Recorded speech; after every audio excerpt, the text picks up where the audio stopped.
Welcome to creative minds YouTube channel. What is variable? हमने पिछली कुछ वीडियो में वेरिएबल्स के बारे में डिस्कस किया था। वेरिएबल प्रोग्रामिंग में डेटा स्टोर करने के लिए उपयोग होते हैं, जिससे उसे आसानी से एक्सेस और अपडेट किया जा सकता है।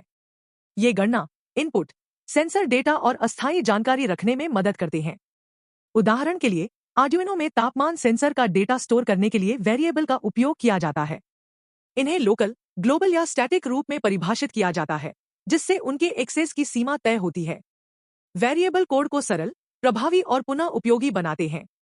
सी प्रोग्रामिंग, जिसका उपयोग आर्डुइनो में किया जाता है, में वेरिएबल स्कोप का मतलब यह होता है कि कोई वेरिएबल प्रोग्राम के किस भाग में एक्सेस किया जा सकता है।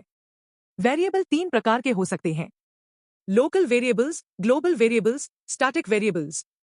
लोकल वेरिएबल वह होते हैं जो किसी फंक्शन या ब्लॉक के अंदर डिफाइन किए जाते हैं और सिर्फ उसी ब्लॉक या फंक्शन में यूज किए जा सकते हैं। इनका अस्तित्व केवल तब तक रहता है जब तक फंक्शन या ब्लॉक चलता रहता है। जैसे ही फंक्शन समाप्त होता है, लोकल वेरिएबल डिलीट हो जाते हैं। उदाहरण के लिए, अगर कोई वेरिएबल किसी फंक्शन के अंदर डिक्लेयर किया गया है, तो उसे उसी फंक्शन में एक्सेस किया जा सकता है, बाहर नहीं। इस कोड में हम देखते हैं कि मैंने int काउंट को वॉइड लूप के अंदर लिखा है। अब अगर मैं इस वेरिएबल को वॉइड लूप के बाहर कहीं भी यूज करता हूं, तो एरर शो होगा, नॉट डिक्लेयर्ड, क्योंकि मैंने इसे सिर्फ वॉइड लूप के अंदर ही डिक्लेयर किया है।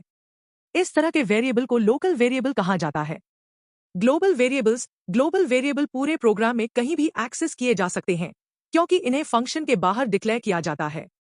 इनका उपयोग तब किया जाता है जब हमें एक ही डेटा को कई फंक्शंस में शेयर करना हो। हालांकि इनका अधिक यूज प्रोग्राम को कॉम्प्लेक्स बना सकता है, इसलिए इन्हें ध्यान से यूज करना चाहिए। उदाहरण के लिए, किसी प्रोग्राम में सेंसर का डेटा स्टोर करने के लिए ग्लोबल वेरिएबल का उपयोग किया जा सकता है ताकि उसे विभिन्न फंक्शंस में रीड और मॉडिफाई किया जा सके। मैं ग्लोबल वेरिएबल की बात करूं, तो इसमें हम प्रोग्राम की स्टार्टिंग में ही वेरिएबल को डिक्लेयर कर देते हैं। अब इस तरह के वेरिएबल को हम वॉइड सेटअप और वॉइड लूप कहीं भी यूज कर सकते हैं। हमें इन्हें बार बार डिक्लेयर करने की जरूरत नहीं पड़ती।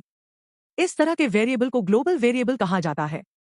स्टैटिक वेरिएबल्स लोकल वेरिएबल की तरह ही किसी फंक्शन के अंदर डिफाइन किए जाते हैं, लेकिन इनकी खासियत यह होती है कि इनका वैल्यू तब तक बना रहता है जब तक प्रोग्राम चल रहा होता है। यानी, जब फंक्शन बार बार कॉल किया जाता है, तो स्टैटिक वेरिएबल अपने पिछले वैल्यू को बनाए रखते हैं, जबकि नॉर्मल लोकल वेरिएबल हर बार नया बनता है। इन्हें तब यूज किया जाता है जब हमें किसी फंक्शन के अंदर डेटा को स्टोर रखना हो, जैसे कि किसी काउंटर वेरिएबल को बढ़ाते रहना।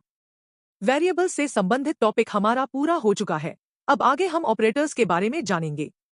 हमारी वीडियो को लाइक, शेयर करें और चैनल को सब्सक्राइब जरूर करें।